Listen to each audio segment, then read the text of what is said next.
नमस्कार मित्रों, महंत का मायाजाल, ये कहानी आप लगातार सुन रहे हैं और उस कहानी की ये तीसरी कड़ी है जिसमें मैं आनंद गिरी की कहानी बताने जा रहा हूँ। आनंद गिरी वो शख्स है जिसे इस वक्त इस कहानी का खलनायक के रूप में पेश किया जा रहा है। वो नरेंद्र गिरी जिन्होंने आत्महत्या की है, उस आत्महत्या के पीछे की सबसे बड़ी वजह बताया जा रहा है। लेकिन कहानी में कई बार जब तक कहानी पूरी नहीं होती है तब तक पात्रों के बारे में कोई अंतिम फैसला करना शायद ठीक नहीं होता है। और इस वक्त जब पुलिस इस पूरे मामले में तलाश कर रही है सत्य की, सीबीआई उसी सत्य की ओर आगे बढ़ेगी और क्या सीबीआई असली कहानी की तह में पहुंच पाएगी। लेकिन उससे पहले न जाने कितनी कहानियां सामने आ रही हैं, उन कहानियों की हम चर्चा करेंगे इस वीडियो में और जानने की कोशिश करेंगे कि आनंद गिरी का अतीत क्या था और अभी जो आनंद गिरी के परसुएशन की वजह से, आनंद गिरी के जो जैसा आरोप लग रहा है कि आनंद गिरी के दबाव की वजह से नरेंद्र गिरी ने आत्महत्या की है, उस कहानी की सच्चाई क्या है। कौन सी परिस्थितियां थी जिसकी वजह से नरेंद्र गिरी को आत्महत्या का कदम उठाना पड़ा और वो कौन सी वजह थी जिसकी वजह से आनंद गिरी और नरेंद्र गिरी के बीच में रिश्ते तल्ख हुए। इस वीडियो में ये भी जानने की कोशिश करेंगे कि ये जो गुरु शिष्य के बीच में रिश्तों में जो तल्खी आई है उसकी मूल वजह क्या थी और वो क्या कहानी है जिसकी वजह से नरेंद्र गिरी और आनंद गिरी के बीच में रिश्ते तल्ख हुए। और ये रिश्ते इतने तल्ख हुए कि आनंद गिरी ने, जैसा कि कहा जा रहा है कि एक साजिश रची जिसके शिकार हो गए नरेंद्र गिरी और उनको आखिरकार खुदकुशी करनी पड़ी। और ऐसी क्या वजह थी जिसकी वजह से नरेंद्र गिरी ने खुदकुशी करने से पहले आनंद गिरी का नाम अपने सुसाइड लेटर में लिख दिया। हालांकि उस लेटर को लेकर कई तरह के सवाल हैं, मैं उस पर भी एक वीडियो बना चुका हूं, आप उस वीडियो को देखिएगा। इससे पहले का वीडियो है वो, जिसमें मैंने चर्चा की है कि किस तरह की उस वीडियो के बारे में बातें सामने आ रही हैं। और इस पूरे मामले में मैं आपको आनंद गिरी के हवाले से आनंद गिरी का जो पक्ष है वो कहानी बताऊंगा, क्योंकि इस वक्त आनंद गिरी एक विलेन के तौर पे पेंट किया जा रहा है। लेकिन कहते हैं ना कि हर कहानी में व्यक्ति खुद का हीरो होता है। और आनंद गिरी ने जब इस कहानी को, जब नरेंद्र गिरी के साथ उसके रिश्ते खराब हो रहे थे, तब मीडिया को जो उन्होंने बयान दिए थे, उस बयान के आधार पर मैं आपको ये जानकारी दे रहा हूँ। और आनंद गिरी की उस कहानी के मुताबिक 2004 में मठ का अध्यक्ष बनने के बाद, मठ का प्रमुख बनने के बाद नरेंद्र गिरी ने किस तरह से अपनी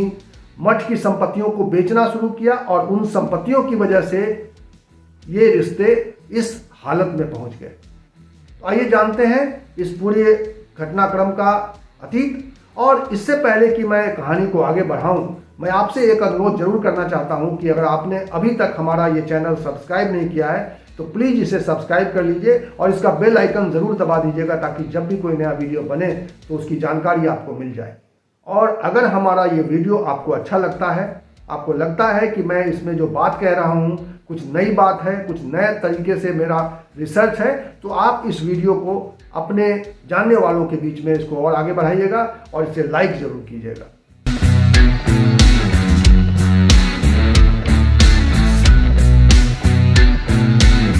बात की शुरुआत करूं उससे पहले मैं मुख्यमंत्री योगी आदित्यनाथ के एक बयान का जिक्र करना चाहता हूं। योगी आदित्यनाथ भी संत हैं, एक महंत परंपरा से आए हैं, लेकिन अभी सियासत में उत्तर प्रदेश के मुख्यमंत्री हैं। और इस नाते, एक महंत होने के नाते, उन्होंने अपने गुरु के पुण्यतिथि पर जो बातें कही है, उनके गुरु अवैधनाथ की 7वीं पुण्यतिथि थी और उनके गुरु के गुरु महंत दिग्विजय नाथ की 52वीं पुण्यतिथि थी। और इस मौके पर उन्होंने जो कहा उसको उद्धृत करना मैं बहुत ज़रूरी समझता हूं, क्योंकि वो आज की परिस्थिति से उसका एक तारतम्य है। योगी आदित्यनाथ ने इस मौके पर कहा कि गाय, संस्कृत और संस्कृति को बचाने के लिए धार्मिक संगठनों को आगे आना पड़ेगा। दरअसल कहानी यहीं से शुरू होती है। देश भर में जो मठ और इस तमाम तरह के जो संत महंत जो परंपरा है, इनका मूल मकसद यही था कि संस्कृत, संस्कृति और भारतीय समाज की जो इतिहास रहा है, भारतीय समाज का जो अतीत रहा है, उसकी रक्षा करना। और इसीलिए ये समाज हमारे हिंदू समाज की ओर से एक पूज्य माना जाता है। लेकिन वक्त के जैसे जैसे वक्त आगे बढ़ता गया, जैसे जैसे इन मठों और संतों के पास ढेर सारी ताकत आ गई, ढेर सारी शक्ति आ गई, ढेर सारी संपत्ति आ गई, उसके बाद से ये पतन का दौर शुरू हुआ है। और ये जो हाल में जो जिस तरह से कहानी आगे बढ़ी है और जिस तरह की कहानियाँ निकल कर सामने आ रही हैं, वो यही बता रही हैं कि इस आध्यात्म के क्षेत्र में, इस संत और महंत की परंपरा के क्षेत्र में अब आमूलचूल परिवर्तन की ज़रूरत है, आमूलचूल बदलाव की ज़रूरत है, ताकि ये जो धन और संपत्ति की लोलुपता की वजह से इस क्षेत्र में जो बुराइयां आ रही हैं, इस क्षेत्र में जो आपराधिक गतिविधियां शुरू हो गई हैं, वो खत्म हो। बहरहाल नरेंद्र गिरी और आनंद गिरी के बीच में ताज़ा विवाद ज़मीन के मामले को लेकर ही था। अगर कहा जाए कि ये जो स्थिति पहुंची है, ये जो हालत आई है आज, जो इस वक्त मंथन चल रहा है एक हत्याकांड का, एक आत्महत्या के कांड का, वो उसके पीछे संपत्ति और ज़मीन जायदाद का एक बड़ा मामला है। और ये क्या मामला है, इसको समझने के लिए हमें जाना पड़ेगा आज से कई साल पहले। 2004 में महंत नरेंद्र गिरी महंत बनाए गए बाघंबरी पीठ के, और बाघंबरी पीठ के महंत बनाए जाने के बाद वो हरिद्वार से प्रयागराज पहुंच गए, बाघंबरी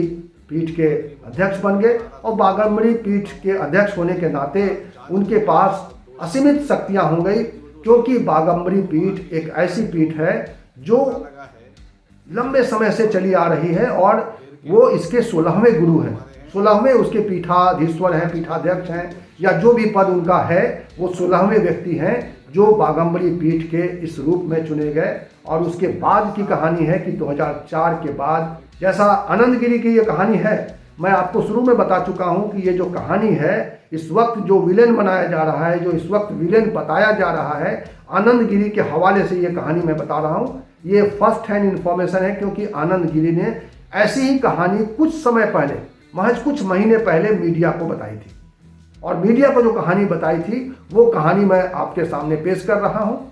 क्योंकि आनंद गिरी इस वक्त पुलिस हिरासत में है, जेल के शिक्षों के भीतर में है, और उनसे तमाम तरह के सवाल जवाब होंगे आने वाले समय में, जब सीबीआई जांच शुरू करेगी। हालांकि सीबीआई के अलावा सीबीआई पर भी भरोसा नहीं किया जा रहा है। विपक्ष के कुछ लोग डिमांड कर रहे हैं कि जज की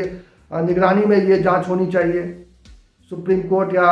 हाई कोर्ट के रिटायर्ड जज की निगरानी में ये जांच हो, तब ये मामला पूरी तरह से सामने आएगा। क्योंकि इसमें जिस तरह से इस पूरे मामले में ज़मीन, जायदाद और तमाम तरह के जो मायावी कह सकते हैं, जो कहते हैं कि आमतौर पे ये जो संतों और महंतों की दुनिया होती है, तमाम तरह के छल प्रपंचों से मुक्त होती है और तमाम तरह के लोभ लालच से दूर होती है। लेकिन असलियत ये है कि संतों और महंतों की दुनिया में,